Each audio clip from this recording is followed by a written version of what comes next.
Bagian B tentang perkembangan kerjasama dunia.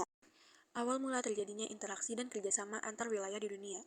Peradaban kuno berkembang di lembah sungai seperti Mesopotamia, Mesir, Indus, dan Tiongkok, dan memanfaatkan sungai untuk kebutuhan air dan perdagangan. Jalur sutra memperlancar perdagangan dan pertukaran budaya antar benua. Pada abad ke-15 hingga ke-17, eksplorasi Eropa memulai perdagangan global. Globalisasi kini memperkuat hubungan wilayah mempengaruhi berbagai aspek kehidupan secara ketat. Kerjasama internasional. Kerjasama internasional adalah hubungan antar negara untuk memenuhi kepentingan bersama di berbagai bidang. Kerjasama ini tercipta karena saling ketergantungan antar negara dan perjanjian yang menguntungkan semua pihak, mempererat hubungan, mendorong alih teknologi, meningkatkan ekonomi. Bentuk-bentuk kerjasama internasional. Kerjasama antar negara dapat dibedakan berdasarkan letak geografis, jumlah negara yang terlibat, tujuan, dan lapangan usaha. Berdasarkan letak geografis, ada kerjasama regional, misalnya ASEAN, antar regional, misalnya ASEAN Uni Eropa, dan internasional, misalnya PBB. Berdasarkan jumlah negara, ada kerjasama bilateral, misalnya Indonesia sampai Singapura, dan multilateral, misalnya G20 PBB.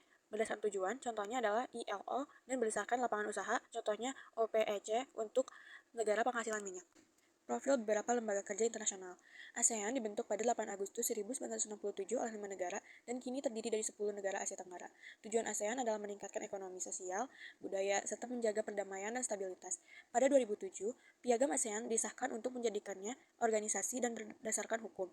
ASEAN memiliki 3 pilar, masyarakat politik, keamanan, masyarakat ekonomi ASEAN, dan masyarakat sosial budaya ASEAN, yang bertujuan meningkatkan stabilitas politik, daya saing ekonomi, dan solidaritas sosial antar negara anggota.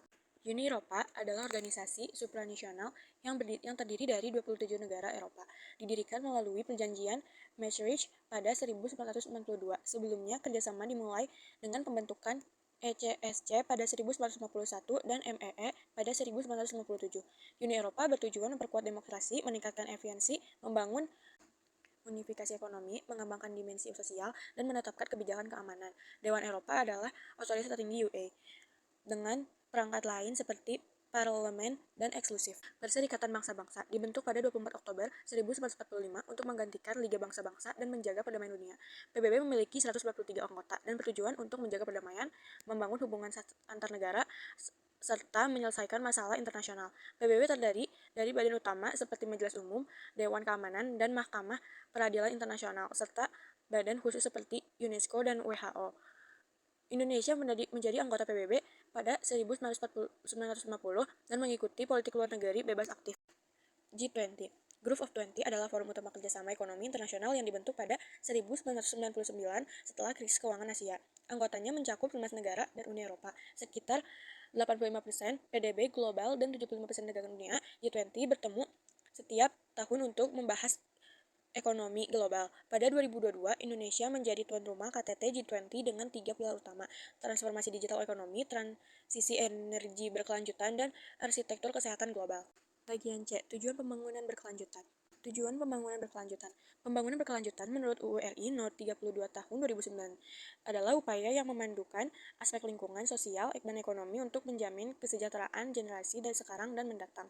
Konsep ini dimulai pada 1987 melalui buku Our Common Future oleh Brundtland Commission. Pada 1992, PBB mendirikan United Nations Environmental Programme untuk menangani masalah lingkungan.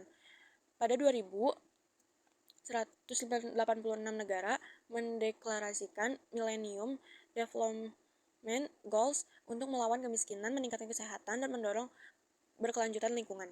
Isi tujuan pembangunan berkelanjutan. Yang pertama, agenda dalam tujuan pembangunan berkelanjutan atau Sustainable Development Goals.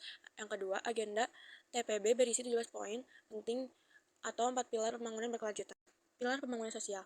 Tujuan pertama, tanpa kemiskinan. Tujuan 2, tanpa kelaparan. Tujuan 3, kehidupan sehat dan sejahtera. Tujuan 4, pendidikan berkualitas. Pilar pembangunan ekonomi. Energi bersih dan terjangkau, pekerjaan layak, dan pertumbuhan ekonomi.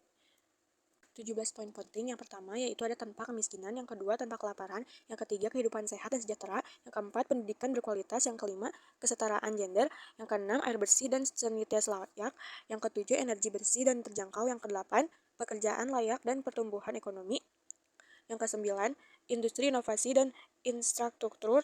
Yang ke-10, berkurangnya kesenjangan. Yang ke-11, kota dan pemukiman yang berkelanjutan. Yang ke-12, konsumsi dan produksi yang bertanggung jawab. Yang ke-13, penanganan perubahan iklim. Yang ke-14, ekosistem lautan. Yang ke-15, ekosistem daratan. Yang ke-16, perdamaian, keadilan, dan lembagaan yang tangguh. Yang ke-17, kemitraan untuk mencapai tujuan.